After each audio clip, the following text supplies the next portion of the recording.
Welcome to session 4 of UDL Leadership and Coaching. So happy to see people here.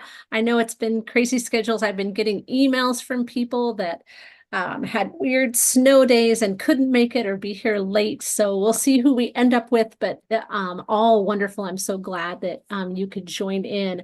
I'm going to throw our learner survey in the chat. And we also have a link to the agenda tonight. So you'll see the different links throughout, but I'm going to keep popping that link and I'm going to have my co-pilot help me so we can make sure we get those links in there. But with 5 minutes to spare, or about 7 minutes to spare, I got on here. So, oh my gosh, I know there's a lot of us that feel a little rushed and a little crazy. So hopefully we can kind of support each other.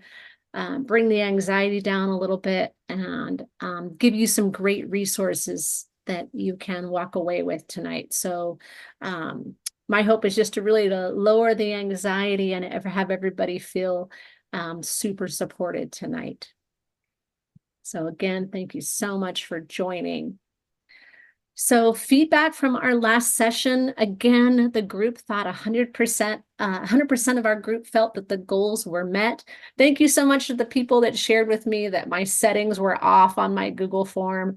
They've done some updates, and so we're going to check it today to make sure that didn't happen again. So thanks to people that filled that out. The request to keep with our session is sharing great resources, allowing time to reflect and think about application in our lives. It's trying to stay cheerful and kind. Of course, we'll always do that for each other. That's super meaningful. And then the request to change nothing at this time. So thanks so much for filling out feedback. That's really powerful for me, and remembering that these are your sessions and I need your help to make them powerful. Quick reminder on the goals for our course. We're exploring structures to support the creation of you don't know. The creation of professional learning plans that focus on UDL and inclusion. We're working together to engage in collaborative conversations with our peers because all of you bring such a rich background to this work that I want to make sure we make space for you to hear from each other. So that's been a goal every single time we've met. And then goals just for session 4 for this afternoon. We're going to complete stage 3. Stage 3 is all about the content and sequence considerations you can make around sharing this work in your buildings, in your district. And then, of course, making sure we make time to chat and share with each other. Okay. All right. And outcomes that we have.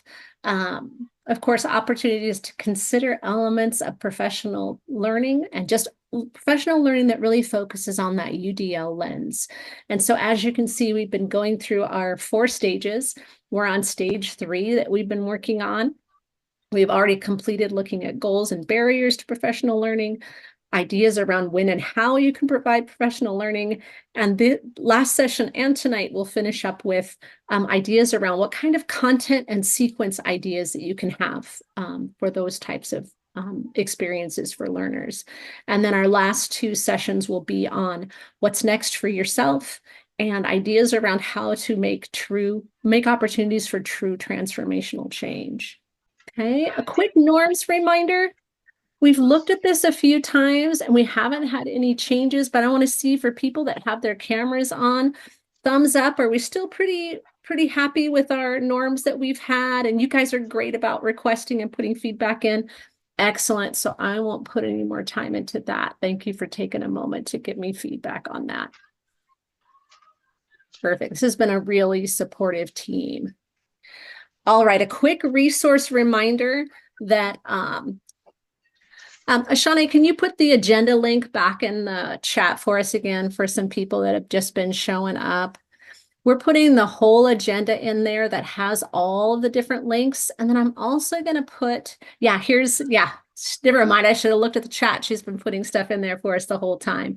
So just that resource reminder of that playbook that we have in digital. And if anyone was able to print that out, I know a few people printed it out in paper form to use. And then that website that we've been using to focus all of our resources. And let me jump to that really quickly to remind you. Let's go to our web resource. And I did want to quickly remind you that I'm giving you access to my whole UDL resource bank. So it has all of my training resources up here at the top that go all through foundational beliefs, design, all the principles. And then there's some pieces down here of other book studies that I've done. And then, of course, just our focused book study. So make sure this is a site that's not going away. Make sure you bookmark that and keep that in a space that you can get back to it. I keep adding to this all the time. And so if you scroll down, you can see session 2 resources, session 3, and then here's our session 4 resources where we have the slideshow for tonight, and then some access to a bunch of the resources that we're looking at together. So I want to make sure to remind you about those pieces. Okay, jump back to our slides.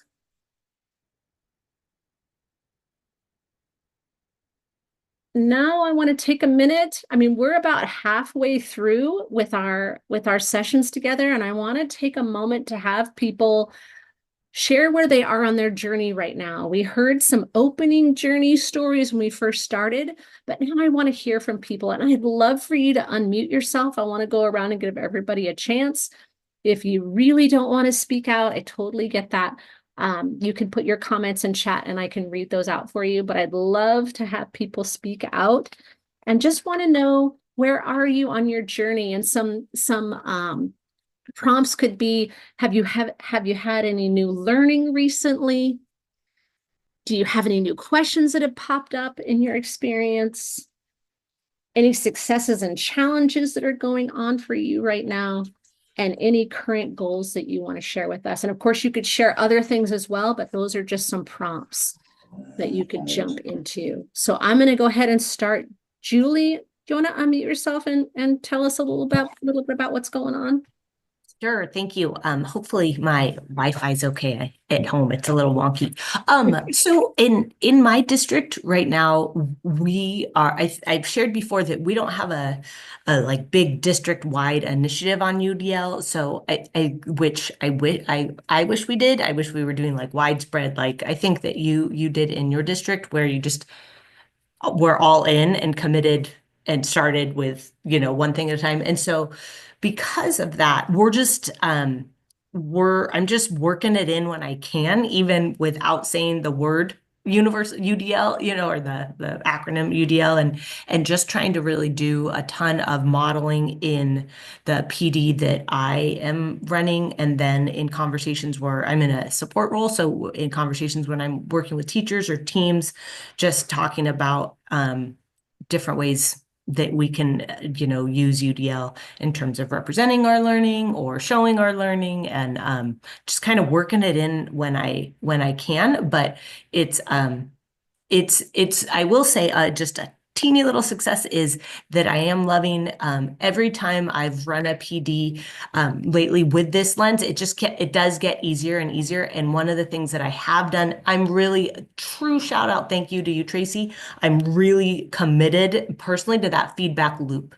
And in everything I've done, since we've started, I've said, you've got to tell me how this goes so I can fix it for next time, and have been calling it out.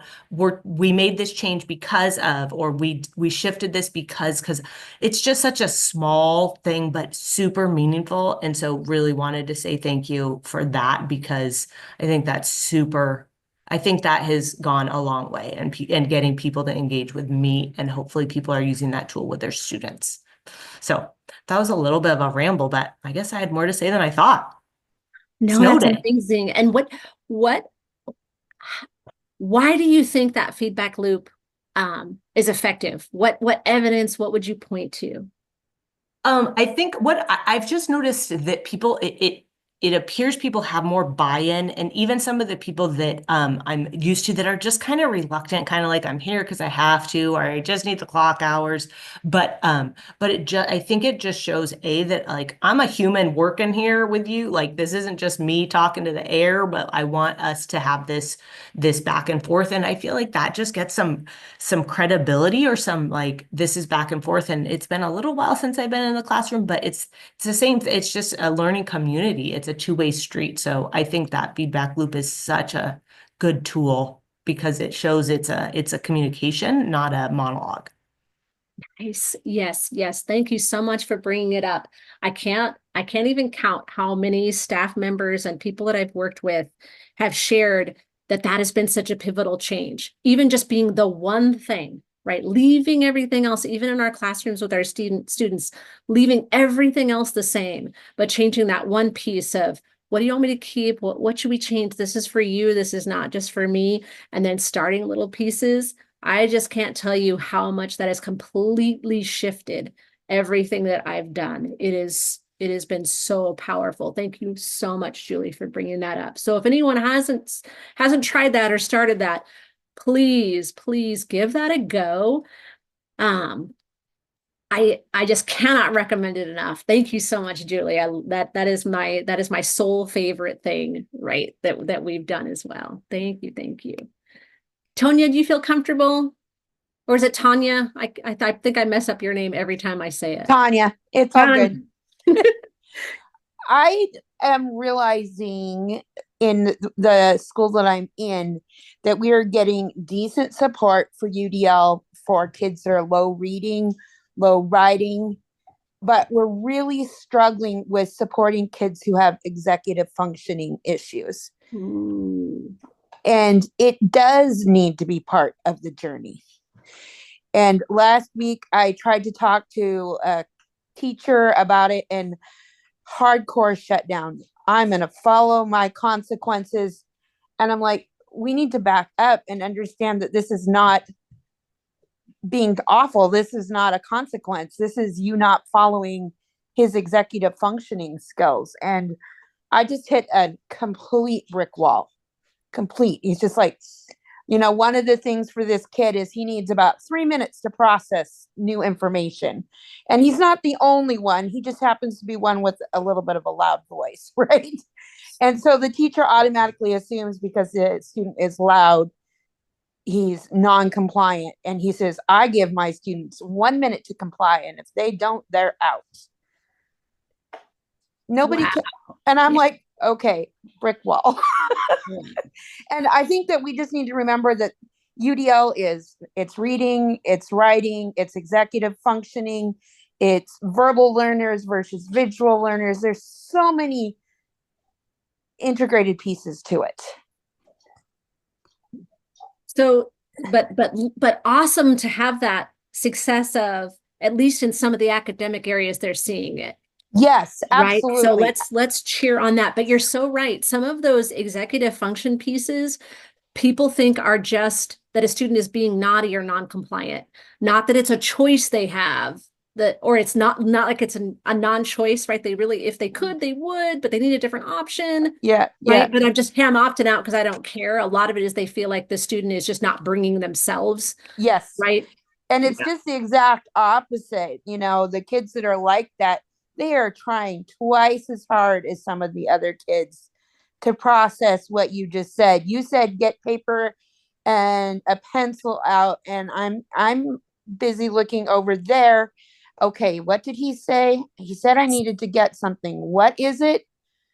And by that time, the teacher's like, why aren't you working? Yep. That cognitive demand for some students of following, like they almost need a chance to follow that first direction before three more are given. Right. Yes. If it's get paper, get a pencil, and then write your name on it. Right. My head's going to explode. Right. But if it's that, get your paper, everyone's got their paper. Here's your paper. Here's the one. Does your buddy have it? Right. Giving those chances. Yes. I totally get you. I get the fact that we only have 47 minutes in a period and that they're rushed. Right. But back to what we really focused on last time was what's your goal? What's your end goal?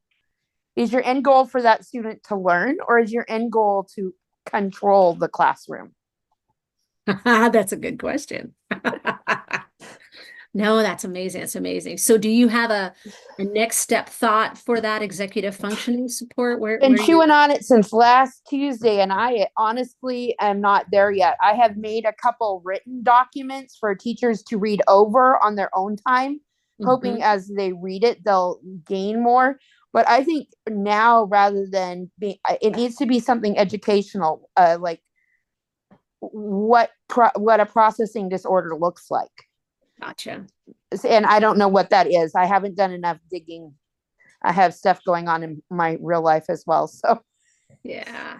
Keep us posted when you find something though, because that one totally makes sense. And I can see where some people would have a huge stumbling block with that, right? Of that's, hey, they need to be ready and prepared. They need to have their stuff out. I'm going to help them with content, right?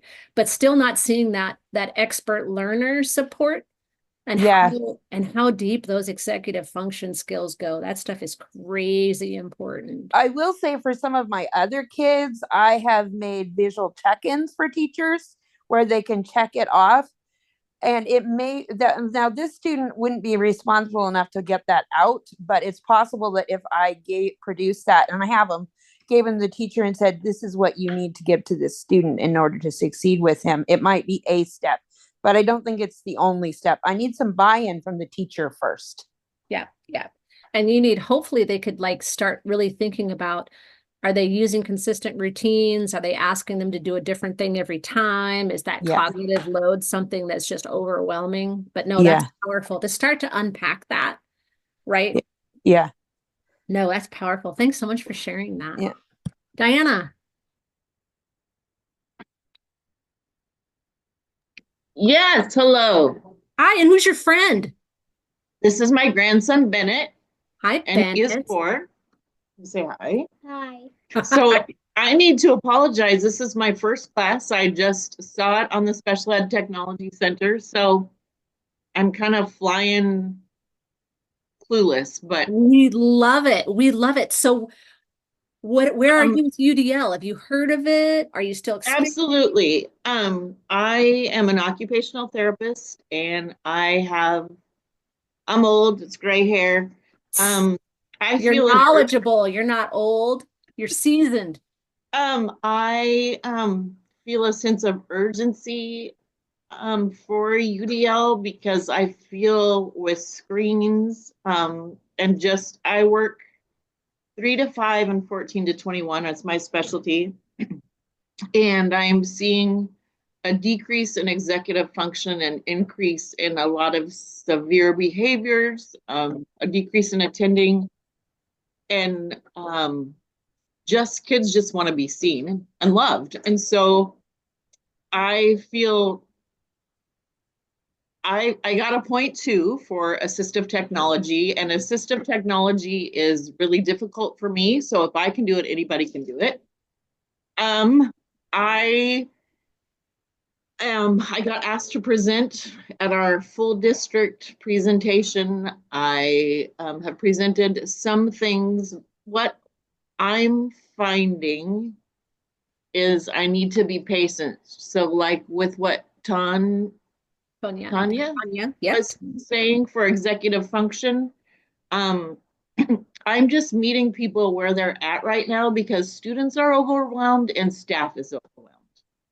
And I want this to just be a you get to, not I have to, because I feel the same way. One of the things that I'm working on is, and this might help you, is a database on our internet for staff and on our district website for students with areas like if they need dictate, if they need read aloud, immersive reader, because it's hard for students to hold it. I'm going into classrooms and teaching them wherever I'm invited, their eyes light up, but because of executive function issues, it's hard for them to remember. So we're a Microsoft district. If anybody has, I put a grid together, but if anybody has really nice, easy resources for Microsoft, not just the help, because I've been through their whole help center. I need like, this is what Dictate does. Here is the picture. This is where to find it. And then I have all that. But then when I met with my district, they said, well, you have to design the website. And I'm like, oh crap, I don't know how to do that.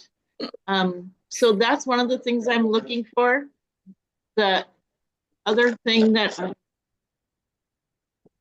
really just focusing on is education. Like what is UDL, because you just think it's for kids on an IEP, but I met with Natalie Newman, who runs the Urshig Center at Yeah, at Western. Western. Yep. And she really helped change my philosophy, because she said, Diana, if you're having a hard day and you just can't sit and read a textbook anymore and you need it auditorily, that's a UDL. You don't have to have an IEP. Yes.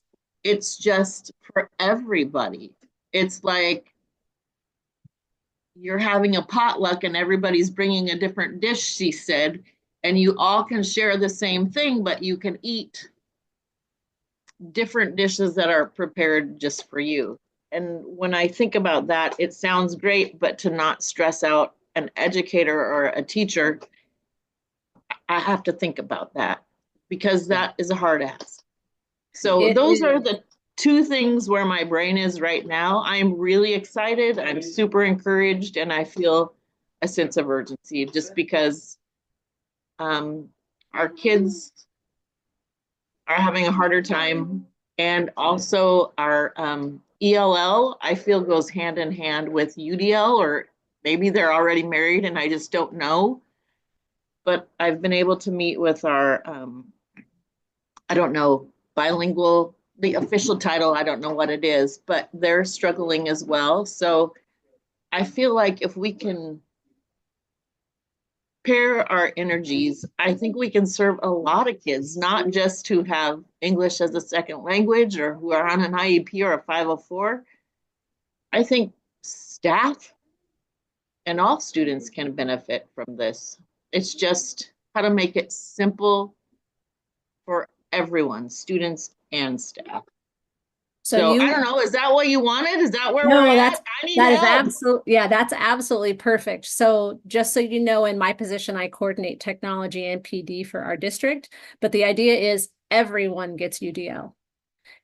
Everyone's a language learner, especially academic language, right? Doesn't matter if you're at, you know, if you're second language, first, all those strategies are great for everyone. So one of those pieces that we're really working on for in our district is everyone gets the training. We're Google, right? So we have a bunch of Google tools, but every student gets read write.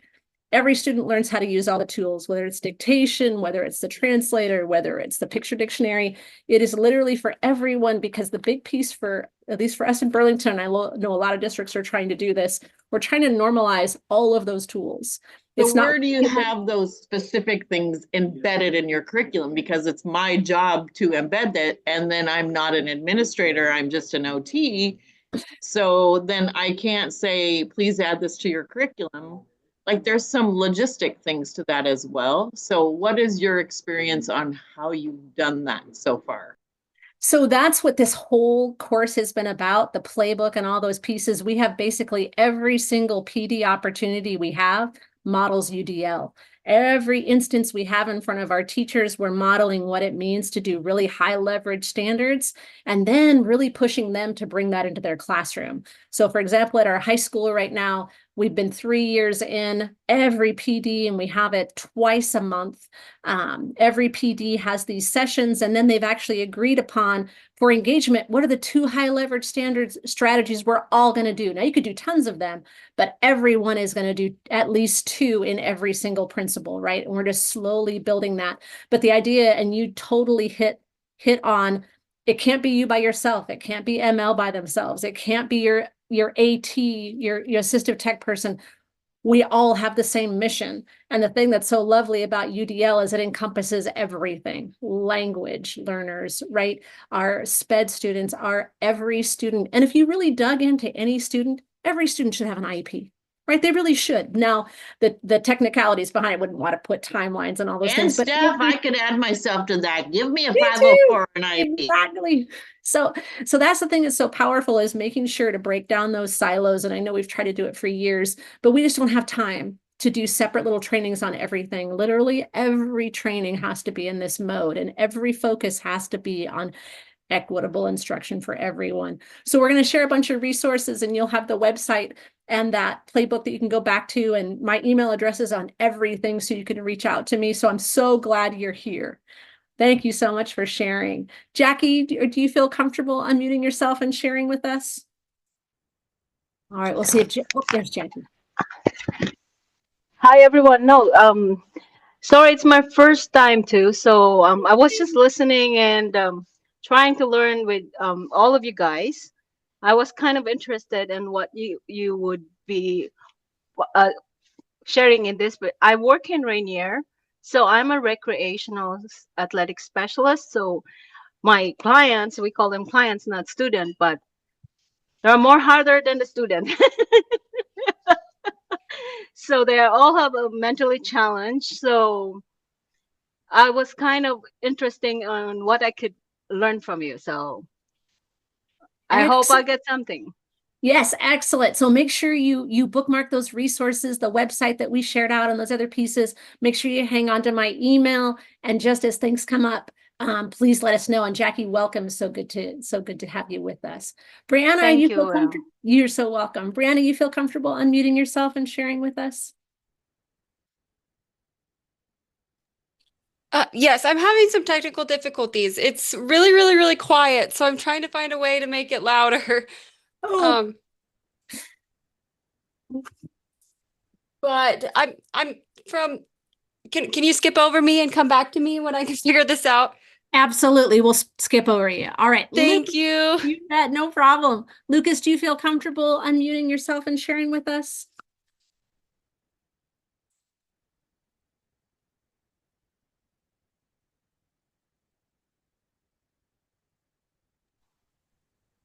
Hi, this is Lucas. Sorry about that. It's a true version of UDL. I haven't been able to get a run in this week, and I was like, I really want to hear the training, but I got to run at the same time. Oh, So that's fabulous. this has Do been you, great do you want to content. just listen in, or did you want to share with us real quick? I want to listen mostly, but I'm happy to share. I'm an assistant principal at a high school. We are probably in year 2 implementing UDL. We had tried some Danielson framework stuff and Cell 5D, and it just really wasn't speaking to my teachers in terms of applicable strategies. And so we're kind of trying to implement as a shared language that we can all talk about teaching and learning and what that looks like, and then really trying to come up with some observable things we can see in the classroom. I think we generally do a good job, but I don't know that and I love that we talk about UDL for everybody. Has been something we've been trying to emphasize, but I really think that we don't center those guys. Let's just say there's 10% of my guys that are struggling in school. How do we put them at the center kind of when we're doing our planning, and then realizing that that's going to uplift everybody in the process. And so we're kind of in the early stages, though. We've got 6 folks that are doing kind of an intensive study to kind of be building experts, identifying some strengths with folks, and then asking them to share. I've got teachers that are really great at the nurturing joy and play in their classroom, and so hoping they can share some strategies with others that might find that as a weakness. So kind of just working through each consideration and seeing where we have some strengths and some areas to grow. So still early in the process, but I came along this and definitely want to just be in spaces where folks are talking about it and sharing their experiences. So I'm a special ed teacher by trade, and so this is definitely my wheelhouse. But that leadership role kind of makes it a new beast into itself. So happy to be here. Thank you for letting me join in. Perfect. Thanks so much, Lucas. That is great. And I love to hear about high schools. I'll hear a lot more about elementary. And I know people will just think that it's so hard to leverage change like this in high school. But oh my gosh, when you can do it, it is so amazing and powerful. Mary Jo, do you feel comfortable unmuting yourself and jumping in? I do. I just figured out my camera. Sorry, I have 2 cameras on this computer, and one is like on the keyboard and one is Crazy. Oh, you muted yourself again. There you go. technology. Thanks. I know exactly. I'm a special ed teacher. I teach 3rd, 4th resource, and I love everything about UDL. I took a previous course with Setzi from on I think we talked about the book in the first class, and it's like a little handy dandy reference book. It's so easy, lots of great ideas, great course. And so now I am on a mission to really encourage the teachers that I work with, the gen ed teachers, to try new things. And so I'm trying to be gentle. I'm trying to be supportive you know, with my resource to students in their classroom. I feel like it's a mind shift. Like they really, they're just, what I'm gathering is that everybody, we must use pen and paper. We have to use pen. Everybody has to write. It's just the way it is. No, we can't do speech to text. Oh, no, no, no. How would, and so I'm like, no, you could do it with the whole class. And I've actually gone in and I've trained, I taught all the students in a 4th grade class how to use speech to text. And last year I did it as well in a 3rd grade class. And there was a student who actually loved the program so much. She was not a SPED student. And she wrote this beautiful poem. And it was all like speech to, like, it just gives them this freedom to verbally express and not worry about handwriting. And so I am truly, I could be a salesperson for UDL and just talk about more. I mean, obviously that's what we all are. We're basically trying to get our teachers to use more of it in the classroom. So I have a lot to learn about it in how to work with teachers to try new things. So I am just trying to be gentle. I'm trying to give them ideas, and sometimes it's successful. Sometimes, you know, there's a little bit resistance. I've wanted to do a book study, and you know, no one just seems to have time. It's just people are overwhelmed, and but I tell you, UDL would make their life a lot easier in many ways with our students that have some learning challenges, or we're not. So anyway, That's perfect. that's Thank about you. it. Thank you so much. And you're right. People that are at this level talking about UDL are salespeople, right? Yeah. How can you get other people to just realize? Because at the beginning, it seems like so much work, right? Right. Oh my gosh, I just don't have capacity. And our teachers are just like our students, that cognitive load, that hesitance to try something, that comfort and confidence level, and finding, it's amazing to me how much crafting PD is just like crafting a lesson, right? Mhm. And it's that providing those opportunities, engaging those brains and realizing that trying those little things like Julie shared, just trying feedback, Mhm. right? Or those little pieces. And when you find those little wins, it's amazing how much that opens your capacity and opens up your willingness to try other things. It's amazing, but you're right, being gentle and encouraging and welcoming, that is the most powerful way we can bring people along and have them really start to see. And it's so right. It is such a mind shift. Mhm. When you get to that point, like you'll read some books and yeah, UDL, okay. But there's this really interesting shift of once you really see it, you can't unsee it. Right. And it's almost like every experience you have, you will find these, well, why didn't they have an option for this? Or what? But it's amazing how it just seems to be everywhere. And it's like Brene Brown says, you find what you look for, right? And when you look for those things, they're just everywhere. These opportunities to provide options in UDL are literally everywhere when we start to open up just that idea of what could be, right? Like you said, if my idea is just to make a poem or do a poem, I could do that in a million different ways, right? And so how can I find that way for a student to feel comfortable and engaged? So that's perfect. Thank you so much for sharing that. All right, I think we have Darlene. Did you feel comfortable to unmute yourself and share with us? Yeah, can you hear me? Yes, we can. Thank you. Okay. Yeah, sorry, it's been a busy day. I'm like triple booked, but I have been really working with, in a small pocket, a group of one of my special ed classrooms on giving them more UDL, and then trying to work from there because it's going to require, you know, a bigger picture of more students getting access to the kind of tools that we're using for these students who are being very, very successful. I actually met with our superintendent, who is actually going to come and see what these kids are doing, kind of trying to get it out there a little bit more of, look, there's different ways kids can learn, and here's another tool that I've been able to get access to, but it's going to mean our district supporting purchasing some different things so that kids can show what they know in multiple different ways. So I'm kind of excited about that because the students that I have in my class, the one classroom I'm helping support, I am an OT, but I have an AT background as well. So when you're an OT and kids have a lot of fine motor difficulties, then the next step in their UDL is often technology supports of different types. So I'm just excited because the superintendent and I have a connection, and he's really excited to get to come see what these kids are doing now.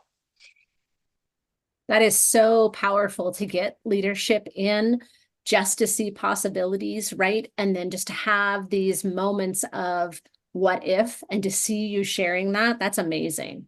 That's wonderful. Yeah, I'm excited because I've just been doing this for so long, and I've been, I feel like as an OT, you're kind of doing UDL all day long because you're trying to Absolutely. find the best ways for these kids to get access and be able to do what they can. And however they're able to, and you know, find that level of engagement for different kids. So I find that I have to be a little bit very intentional is the word I will use on how I start things, and then trying to get the word out and who to talk to so they see it. Because yeah, they don't see it the same way I do yet. And so that's finally talked to the superintendent. I'm like, hey, you should come see what these kids are doing. And he's super excited. So No, that's anyway. great. And so many of our teachers that get to support SPED students already have this lens of just problem solving, right? And barrier and addressing barriers that some of our teachers that think they just are focusing on content don't have the luxury of getting to do, right? So you're right, that powerful piece of getting to share some of those, that lens that you have and having people experience that, that's amazing. Thanks for sharing. Yeah, and the other piece of that is because some of those kids at semester change, I'm in an elementary and this is at a middle school. Some of those kids at semester change have now gone into some gen ed classes. So now I'm starting to talk to some of the gen ed teachers are like, oh, I'll take that tool. Nice. So it is slowly spreading. So it's a work in process always. Yes. But it is slowly spreading. So we're getting there, you know, baby steps. Absolutely. No, that's perfect. Perfect. So. Brianna, did you wanna jump back in? So this is my first session with you guys. I work as the climate and safety liaison for our district. So I do advocate for a lot of the things that are within UDL. But I would say that our district currently doesn't have like any general UDL in the classroom. But we have had some PD in the past that is starting to go toward the idea of implementing some of these ideas in the classroom.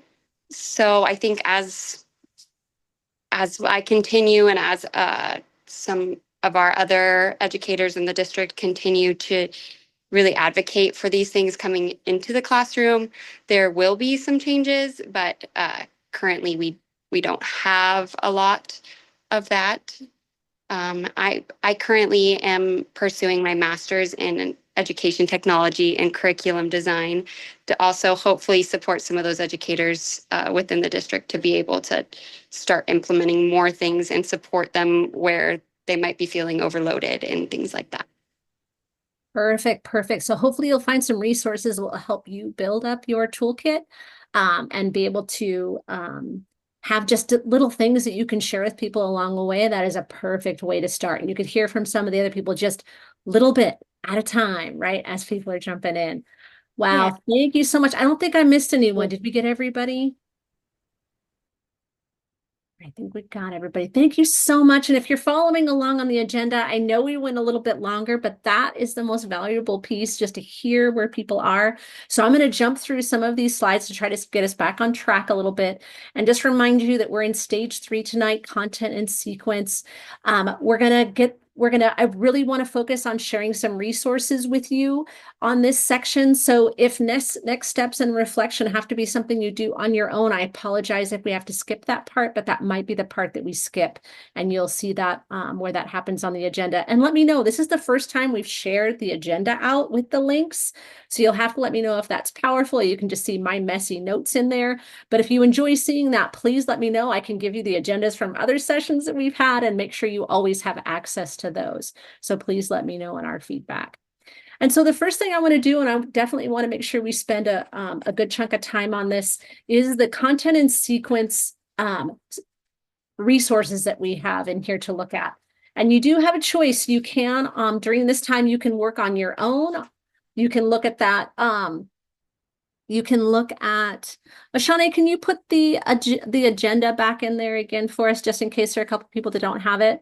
You can look at the links in there and go back to the website on your own. You can look at the resources in there. Or if you stay with me, we're just going to walk through some strategy, some of the resources that I really want you to see. So totally up to you. But if you don't, you can just mute us or turn us down really quietly so you don't hear us if you want to explore on your own. You won't see the timer anymore because I'm going to flip through some pages, but if you want to grab your phone and start your own timer, we're going to take about 15 minutes on this one. We're going to go till about 5 o'clock on this one and just make sure we have some resources. And then right after this, I'm going to ask if anybody wants to share a couple of the resources as well, but I'm hoping for kind of a dialogue on this part where I share some stuff with you. Okay, any questions, any hands up? All right, brilliant. So I'm going to jump out of the slideshow here, and I'm going to jump into our resource bank. And I want to make sure, and I have these cards here that have some of the resources on them, but they're also in the playbook. I wanted to give things to you in a couple of different formats. So I am going to open up the playbook as well. And I'm going to jump to the correct page so you know where we're at. And people first time, don't worry. I know there's a ton of resources in here, but jump into them as they make sense for you. But we are on page 20 of the playbook. I'm going to jump down here to page 20 as my computer catches up with me.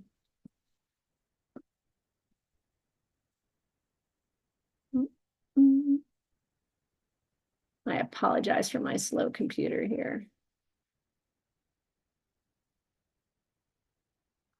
All right. All right, right here. So in stage 3, talking about the content and sequence that you would want to use when providing PD. And one of the pieces that I do want to share with you, I mean, I'm going to make this a little bit, I'm going to make this a little bit larger for us. Okay. So the big piece, that why for UDL, if you are starting that training and doing some of those pieces with your staff, please make sure that you have those foundational pieces that you've shared with everyone. Those foundational pieces behind UDL are going to give everyone that important why. And if we click on this one in our playbook, what you're going to see is a site that I have that has the foundational beliefs, and there's literally a page for each one of them. And so the big ideas, those big grounding elements, are the idea of learner variability, right? And this is where it goes beyond students with IEPs, beyond students with 504s. This is literally every student, every person alive is variable, right? And the beautiful part is not only are they variable just in how they're put together, but they're variable based on the day, right? A few of us had a crazy day today. I shared my story when we began, right? So my cognitive load was super heavy today. And it's also contextual, right? Gosh, I might feel super confident in my biology class and then go to PE and be just a fish out of water, right? So remembering how big of a deal learner variability is for every single learner we have, whether it's our teachers, our students, and having everybody buy into that idea that that is truly a thing, right? And then the next foundational belief is that our true goal as educators is not teaching you about World War II or teaching you about a certain algorithm. It's about building expert learners, right? It's about building student advocacy. And we really have to, and that was tough in my high school, right? Getting those pieces across, but that our idea, it truly is, when we unpack it enough, it's about building learners who are capable of being advocates for themselves and learning more things and problem solving. We just happen to, in some cases, use a content to do that. right? We might have social studies as a way to build some learning skills. We might have Algebra 1, right? Or we might be in math class. But the whole idea are those big ideas underneath of expert learners, and having teachers really resonate with that. That's going to be the piece where you will get people to understand, Tanya, the need for executive functioning, right? It's not about making sure that you know how to fill in those notes, but what is that executive functioning? What are those big learner attributes that you need a chance to build and practice, and that everyone's going to be across the board on where they are with those. And then I love the last one. Every learning experience we have must be grounded in firm but flexible goals. Everything, whether it's PD that we're creating, or if it's a second grade lesson that we're creating. If we as the educator don't have a real clear understanding of what I want the students to be able to do, I can't even do anything else. I need to immediately stop, right? Because if I don't know what the students need to be able to do, then I can't determine if text to speech is okay, right? Diana, I see you waiting. Yeah, I'm going to be blunt. How rip-offable are your slides? I see it says resource bank. Now, are these copyrighted? Like, can we use them for presentations we're going to be doing? What are your rules, Tracy, around borrowing some of your slides? My rules are I have borrowed these things from other people and developed my learning. And oh my gosh, if this helps you, please share it with everyone and anyone. I would love if you kept my name on some of those resources so people can come back and chat with me. But oh my gosh, you can see many of these things are not my own. There are things I've gotten from Katie Novak, right? From our other Shelley Moore. I mean, this is just a compilation of a lot of things. So I might have just fallen in love with you because this is amazing. Right back at you. Thank Big you. hearts coming to you. That's the only way we grow together, right? Is that we borrow and grow together. And you have my email address, please. It's on the bottom of all these website pages. And I have I other already districts. emailed you. Check your box in the morning. I have other districts that literally use this whole site just for their training. So that just it makes my heart full to know that those are being used. So please, that's the whole intent. So you can see there's a page behind each one of these foundational pieces, right? That there's a little explore thing for your staff to do, and then all these artifacts where they could go in and dig into those actual foundational pieces. But like I said, oh my gosh, those foundational pieces are pivotal. And I think we've all seen the TED Talks about how important your why is, right?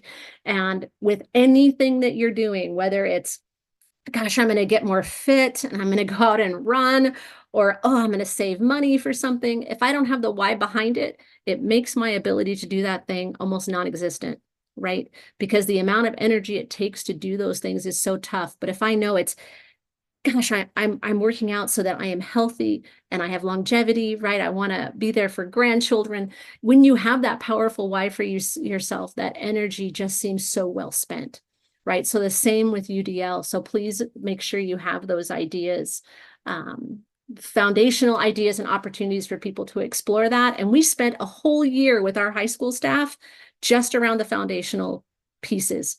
We spent 2 months on each one. We went through and just dug into what it actually meant, let people have access to a ton of resources, and that at the end, we came up with our common definitions of what each of those things were and how we could actually, how they actually are connected to my department, to my subject, to my class, and to myself personally. Like, could I see learner variability in myself, right? Could I see expert learning goals for myself? Could I see the importance of having goals for myself and making that personal connection? So those pieces are super pivotal for you and your staff that you're going to be sharing that with. Of course, the CAST framework, right? It's super important for people to start pulling that apart. They just had their new updates over the summer and start using those. And this just goes to their website, which I know you guys have probably seen.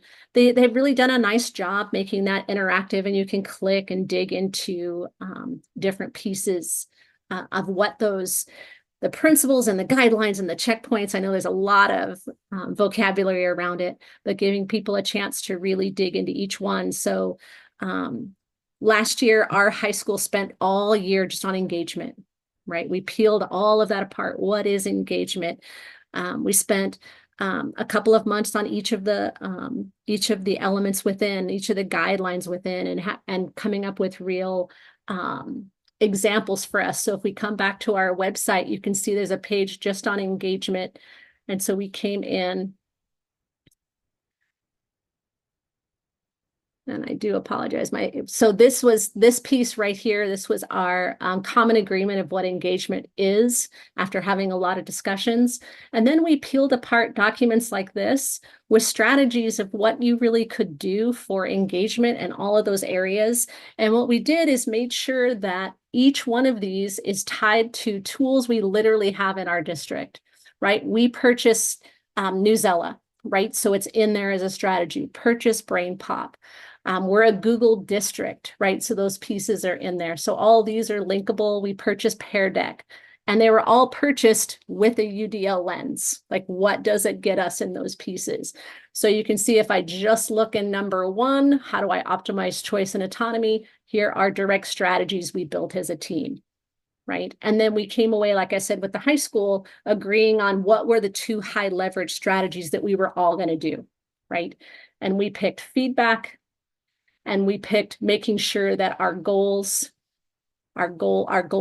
have a goal that's firm and flexible for everything, right? So that's kind of how we did those pieces. And this year we're in representation this year. So we're building on these documents now too. You can see I've actually built out action and expression too, so you can see those. But that's how we just slowly went through each of those principles in the sequence for our staff. I know there are other ways to do it. There are some districts that they put the whole framework out and they ask people to pick things they're strong in, pick things they're weak in, and just have the whole framework up to start digging into. But our leadership team, after digging into it a bit, decided we really wanted to be systematic in showing each of those pieces. So that's how we did it. Now, there's a couple other documents in here too that I want to draw your attention to. And I know there's a lot of verbiage in here, but I want to just kind of share it with you and hope you'll get a chance to come back to it. But one thing that's super important is entry points for all learners, right? And we know, coming from the classroom or any chances that we're working with students, that different students need different ways to access content, and they may need more or less support, right? Depending on what we're doing. But I want you to remember this is exactly the same for the teachers that you're working with. All right. And I bet you could just sit and name each teacher with, yeah, super ready, we'll try anything. Oh, this one's going to need some extra support or some nudges, or maybe like real evidence that they see. I bet you could think of all those people. But I want you to really think about, as you're clarifying your goals for your professional learning, or just a lesson you're going to do for your teachers, that there are just as many barriers for our staff as there are for our students. Novak's created a great document that's all about professional learning and just using a UDL lens. And she literally goes through and says potential barriers for your professional learning. Goals aren't clear. And she gives you strategies of what you would do in your professional learning. So this one I found is super powerful. So if I've noticed there's something particular going on, or I've noticed it, or I'm kind of thinking ahead to a barrier that might happen, like maybe I have a group that's highly distractible, they're on their phones a lot, right? Maybe they're on email the entire time during a professional learning. I can come up and think about goals, right? Like here's one, I'll keep my phone in my bag until break, right? Working with adult learners and helping them, giving them lots of breaks, just like we do for students. So this is a really powerful document I wanted to draw your attention to that is highlighted in here. There's also just ideas of how you can make sure that your lesson design is meeting your adult learner needs. One we found out from a bunch of our high school teachers is they wanted to see PowerPoints and slideshows before the session. If there were a lot of articles, they wanted to have a chance to see them ahead of time. Even if you were giving them reading time, there are some, and some won't look at them at all, but for your 3 or 4% that really need that access, We started giving our slides and our things early, just like on my website. And I'll email you and let you know, hey, the slides are up there if you want to go see things or preview. That can make or break a learning experience for adult learners, right? And even for some of our students, I'm sure you've had experiences where pre-teaching or giving students access to something ahead of time made all the difference for them, right? And being able to engage in that lesson. And then just like for our students, goals have to be accessible. Where are they? I have little table signs where the goal and a little QR code to the feedback is right there on tables, or it's just flat on the table on a piece of paper if you don't have the little sign thing, but it's right there the whole session. They can see it, because if you have that goal on a slide, as soon as you move to the next slide, that goal is gone, right? So different ways that you can do that. So there's a whole list in here, right, of ways to make sure that that learning is accessible to everyone. And then again, boy, I'm going to keep saying this just because, ways to provide feedback for everyone. And some people don't like the Google form, right? So we have little paper cards we use on top of the Google form with a QR code. We also tell them, gosh, if there's someone on the team you feel super comfortable with, go tell them your feedback, right? Let them write it down. But we need to hear from you, because the only way to make the session strong is if you help us, right? So if the session's really poopy, you have part of the ownership on that, right? So we want to make sure everybody feels like they have a part in helping with the lesson design. And you guys know how powerful that can be for your students too, right? Create a plan of what everyone needs to know. And this is that big piece that we just talked about, the foundational elements. What are those things in UDL that you want to make sure that what's that purpose building that you're going to do, right? How are those sessions that you're going to create that why? Is it data? Is it narrative and story? What is it that will help you help your teachers develop that why, and creating that strong reason for UDL? Thinking about the sequence of your learning, we talked about that. I have a couple of books to suggest if you do have a chance to do book studies with people. Unlearning is one of those perfect books that can kind of start that process going. It's a real short read too, so it's really accessible for a lot of people. I'm pretty sure that's on audiobooks now as well. Design and Deliver is a much meatier book, but a great one that gives some great outlines. One of them I actually have, and it's on the website too, but there's just a getting started piece that she shares. And this is Louis Lord Nelson. And this one's really powerful. And you guys all said it as you were talking. And I'm going to make this one bigger as soon as this finishes loading. But the big 4 things of when you're beginning with UDL is to begin slowly. And you all said that. Giving yourself and your teachers grace, right? Making it a process. It's not a thing that I do one time. It's something I build into all my lesson design, right? And then we consider all students, and you guys said this too, but it's every single student. It's not just students with IEPs. And then considering every single learning opportunity, every subject. So the big 4 things comes from her book. I just outlined it a little bit and did some pieces in here, but this one was super powerful for me as I started to think about those pieces. So you might want to go back to that document, okay? This reflection question one is also super powerful as people start to unpack what it is that they're doing in their classrooms and just how to think about that mindset. And a couple of you brought that up, that this is a big mindset shift for people. And so there's a document just on how to have people reflect and start thinking about the introduction of UDL, what to think about with reflection questions around engagement, representation, and you can see there's just a whole list on there that goes through. And I know I'm going through these quickly, but I'm hoping I'm giving you kind of like a buffet and that you'll have some things that you're noting for yourself that you want to get back to. And just a couple of things to remember on this entry points and access for everyone is that you're literally using the UDL framework as you craft every single session that you make, right? And you're exploring ways that you can address barriers to your professional learning for staff before they have to come against them, just like you would do for your students. And then make sure, I know when you're working with adult learners, modeling the strategies and then actually referencing them. Like, gosh, why do you think I put the goals on the table and on the slide? Were the goals clear? Were they in friendly language? Why do you think, right? So you're having the staff really think about the strategies and come back with you to talk about the choices you made. Like feedback. Why do you think I'm asking you for feedback every time? How does that support you? Why do you think I'm talking about what I'm going to do based on your feedback? So having those pieces with your adult learners can be super powerful. All right. I'm going to get so many tabs open here. Okay, another powerful piece that my team kind of found out more by accident than anything else, but I gosh, should have just noticed it right away, is the idea of creating solid routines in your PD. And should have noticed this because that is so powerful in our classrooms, right?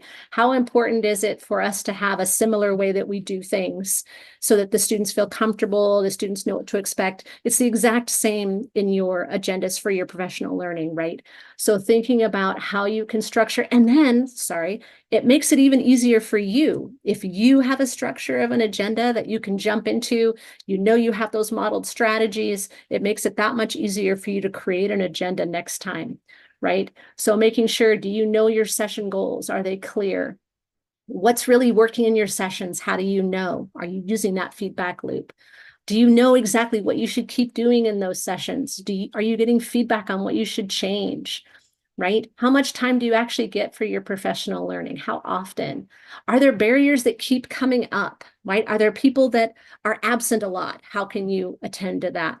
Are there people that seem disengaged, or are they sharing that they just don't understand or have a buy-in? When you start to see those barriers, how can you construct something to go and combat that? And here, that really important, we've talked about over and over, but what is your feedback telling you, right? Create a template for yourself. You can see we shared the agenda out tonight. That's just a sample template that I have, and I have another one in here. I'll open it up super quickly. I know we're a little past 5. I'm super sorry. I want to make sure you get to see a couple of these. But here's just the template that we use in our high school agendas that we create together. We have our notes of what to do before the session, right? We have our music that's playing, our table tents, our tubs and snacks. We're modeling how to make sure learners are welcome and engaged. We share our goals every single time. We share our feedback. We have our prior knowledge connection, something that whatever our new learning is, we're making sure there's some sort of question or discussion that they do. We have our learning activity that's built in here. And then we have our what's next and feedback. So we have this common agenda the staff sees every time with those supports built in, those high leverage strategies every time. And it took us a few months to figure this out, but then we started realizing, gosh, we're doing some of the same things every time. We should just have a blanket agenda template, right? And then those strategies that you should always do, goals, feedback loops, prior knowledge questions, all coming from the UDL framework, of course, providing choices, learner-centered, reflection time. And here's a great Novak article that goes around those routines and how powerful they are. Perfect. Okay, I'm sorry I went a little over 5. I wanted to make sure you had a chance to see those different resources and kind of take a peek at them. And then remembering the resources that are on the website there for you, that literally has, when I talk about the choices and access to different media or content, these are the different ones that we found that are right there for you to look at. All right. Perfect. And of course, this jumped out of my slides. We'll jump right back here. All right. I want to hear from you. What resources do you have? Was there something in particular you saw? Who would like to unmute and share with us?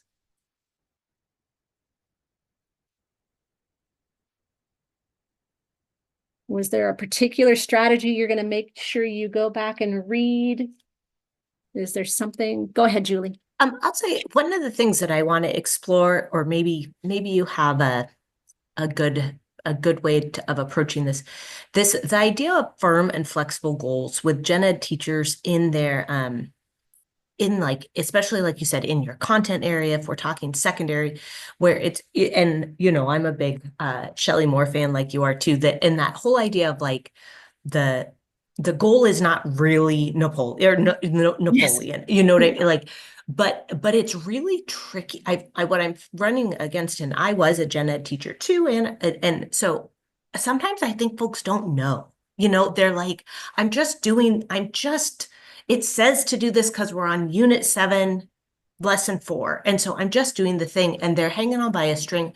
So it's tricky because it's that, like, I'm like, I want to support them, because if you don't really have that firm and flexible goal for that hour that they're with students, then it's really hard to engage in conversations about like, well, how else can they get that information, or how else can they show it? And so I'm trying to wrap my brain around, how do I do that in a way that's not that supports them, that's like, you haven't done anything wrong, but it's just that mind shift. So that I want to dig into that. Here is one of the biggest ahas that we found at the high school. And high school, huge content based. The biggest thing people had to unravel is, was their goal a standards based goal, a content goal, or was their standard a process? Okay.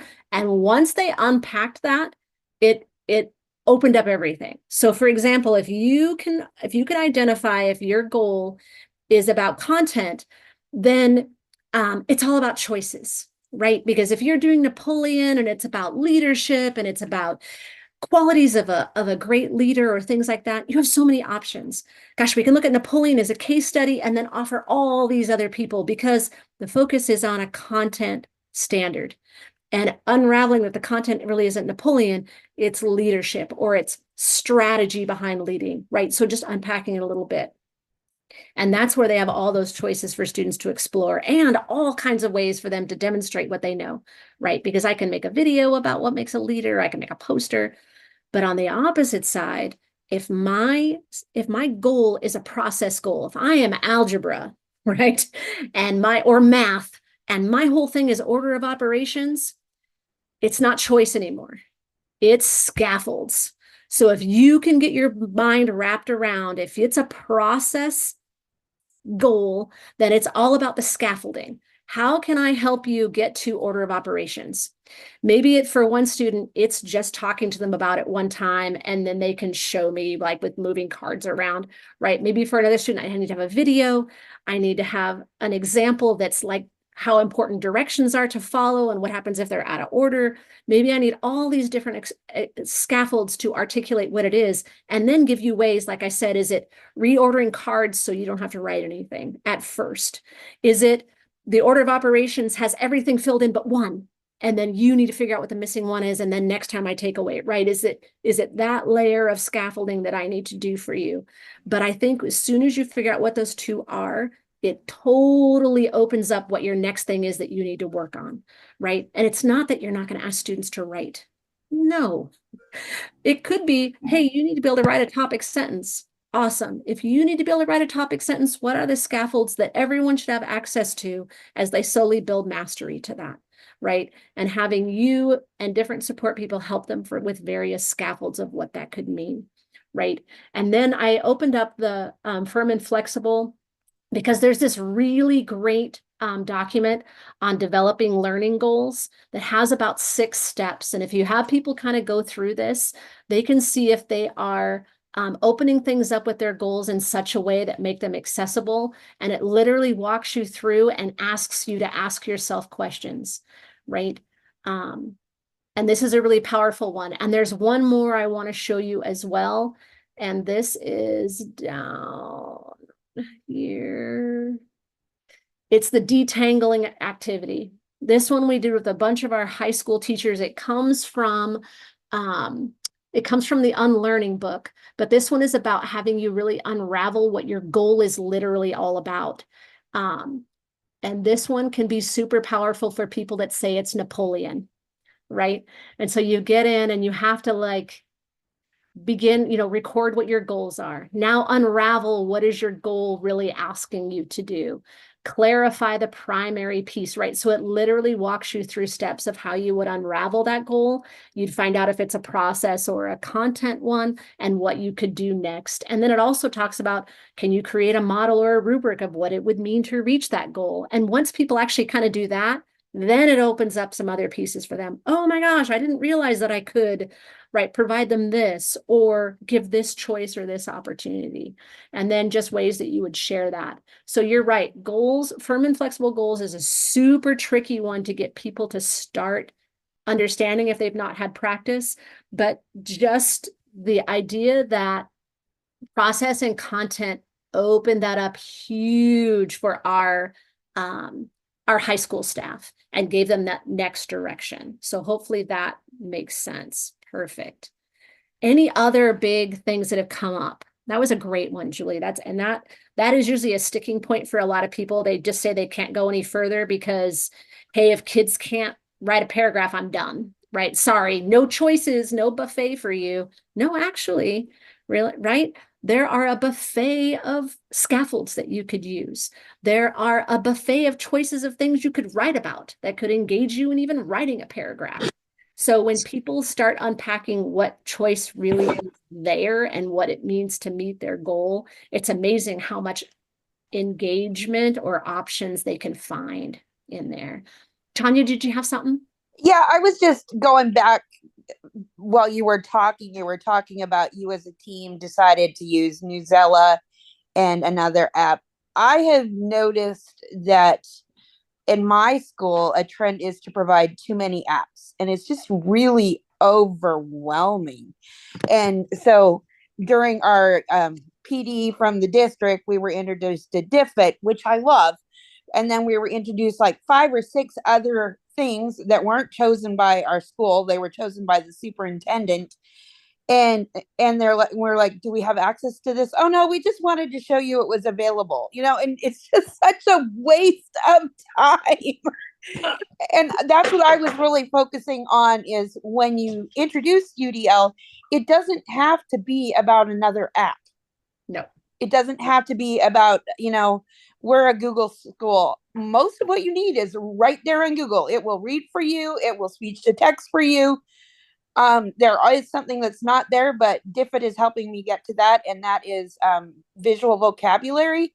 I'm having a hard time finding visual vocabulary, so if anybody has recommendations for something that doesn't cost 6 arms and 3 legs, it's been an ongoing mission for 2 years because I have very low kids that have low vocabulary and really need pictures to relate with the words, and I found the Google hard. Read Write Dictionary doesn't, or a glossary doesn't do enough, the picture dictionary. There's a Google Picture Dictionary? Well, it's in Google Read Write. I don't think I've messed with Google Read Write. Oh my gosh, email me. Do you have Google Read Write? I don't know. I'm going to go look. So the Google Read Write Picture Dictionary is amazing, and you can highlight words and tell it to collect them all and create a glossary for you. And the glossary so that's kind of what I've been doing with picture. Diffit. Yeah. We have a free option to use Diffit for this year because somebody went and talked. And you can set it for a reading level of 2. It'll like a 2nd grade or 1st grade or whatever reading level your kid is, and it will pull up a definition for the word, and it will write a sentence how you would use the word, and then you can click and you can choose a picture that goes with the word. And I've been making those, but it's a lot of work. Yeah, it sure is. And you're right. The more we can condense the number of tools people access, the more likely they will to become expert in using them and actually use them. Right. Yes. So that's why I love something like Google Read Write that has so many tools built into it. Right. Well, now I wrote it down. Now I'm going to have to go investigate it. Go investigate. Email me if you can't find anything. Let me help you with it. Okay. I'm also seeing a note in here. I'm trying to make all my presentations accessible with closed captioning. Does anyone have a great resource in making documents in Word and Canvas accessible? I have the basics, but they are presented boring. I need a new fun idea. Closed cap. Did you know that both Google Slides and Microsoft PowerPoint has built-in captions, right? Have you guys seen those? So if I just go into slideshow, right, and just down in slides, you can do caption preferences and turn on, they keep saying they're going to bring in other languages. They haven't yet. But this should start captions. And I know my computer's having a hard time, but it will actually put captions on your screen, and it has a swear guard. So if you have a student that will shout out swear words, I know it's hilarious. So whenever I train this, No, it's me that swears. What's see, it's picking you up right now. yeah. So We also in Microsoft it is translatable, so it will yes, translate yes. in a different language, and you can also have it multiple languages. Yes, I am so waiting for Google to hurry up and get that too. But it's fun to show this to teachers, and then they'll all try to swear and see if they can get their swear past the closed caption swear guard. It's pretty funny. But we know that closed captions, whenever we can provide them, are so great for our language learners, for our students that just are learning, and and mine's not going to work because my Wi-Fi is all wonky now. You can see it stopped, but it actually is really powerful to have those ones up there. The new Screencastify video tools have closed caption built in. There's a lot of great closed captioning tools. So dig into those. Those are super powerful and important. What more? You guys have so many great ideas and questions.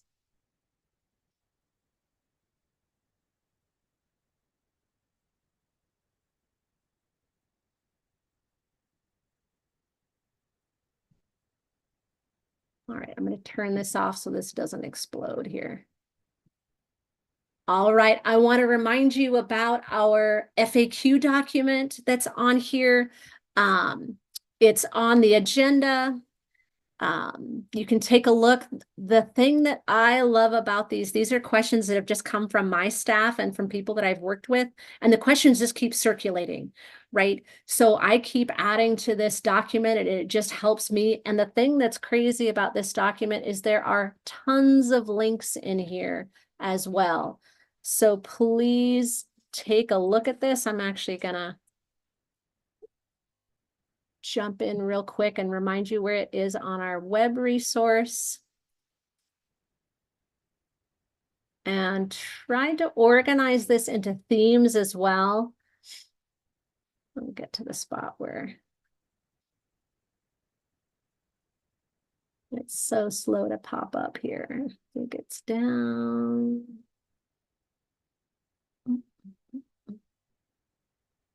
There it is. So there are just coaching session questions that I've been gathering as I do sessions like this. And you can see, and then how can we provide support on how this looks in various subjects? There's links built in on different pieces. So this is a really powerful document that goes back to the website, goes to other articles, but please take a look at this. And when you send me a question, I add it to this. So whatever I've responded to you. And so this just keeps growing and growing. And I know that it might be kind of tough to access now, but I don't want to stop because there's a lot of pieces. But you can see just how can I develop a why for UDL?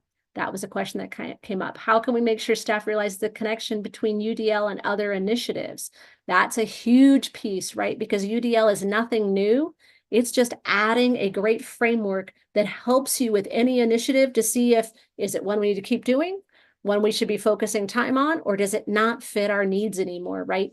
So there's just some great pieces in here. Can you do UDL with little or no funding, right? So there's just some great questions. Oh, and there was, in our feedback survey, there was a question about how do I help combat resistance? So I was hoping I would be able to find this one pretty quickly. So there are always going to be people for any number of reasons that are frozen and aren't ready for change. I mean, that's reality, right? And sometimes those choices and reasons are so justified, right? It can be stress, and we just need to remember that, because I have to believe in my heart that everyone wants to do the best that they can for students 100% all the time. It's just our capacity for being able to try new things or to reflect on our practice might be at a low level at some point, right? So finding those ways, it's it's easy, like someone even mentioned, I can get people, sometimes they go to a session because they need clock hours, but it can have no instructional change. Our last 2 sessions that we have together are all about transformational change, how to make it really happen. So we're really going to dig into those ones and next steps. But these are just some great ones. Where we have people that have been burned too many times with the yearly shift in a brand new initiative, right? And what can we do about that? Sharing that new dedicated effort, putting yourself out there and sharing as a trainer those pieces that are going to happen. And then making sure you have leadership that's going to help you with some of those pieces, right? Do you have some vocal or respected staff that not only dig in their heels, but actually sabotage? So there's some notes there. Are there teachers stuck in their thinking, right? And there's that professional learning entry points document that you can go back to. So hopefully the person that put that in the learning survey of how to help staff, you guys mentioned it too. It's starting small. It's having that warm contact, right? Not that guilt, right? Or making people feel like they're not doing the best for students is never going to get people on your side, right? But hey, have you ever tried? And oh my gosh, when we had Tanya talk about people are starting to make changes with academics, oh my gosh, shout and scream and sing that as loud as you can whenever you have those successes. So then people will be so much more willing to try that next step, that next piece with you, because they felt success, right? They felt that those little pieces, or find that teacher that they do one thing so well, but there's all these other ways for improvement, but celebrate that one thing they really do well, right? Those are those powerful pieces that we, as we support staff and we know we support students, right? And we've all had that student that, oh my gosh, we want to rip our hair out, right? We think that we're not getting anywhere with that student, but when you celebrate or find them doing something right and well, when you highlight that, can you just remember their face, the light up of their face, or telling their parent that thing that they can do and that gift that they have? I mean, that gives me all the energy in the world to try to help them again, right? Or help them with that next step or that next piece, and helping that teacher celebrate, helping that student celebrate those small wins. And remember that document on the those 4 ways to get started with UDL. You might want to go back to that one as well to help people really start to think about just that starting small piece. Okay. Oh my goodness, our time has gone by so fast tonight.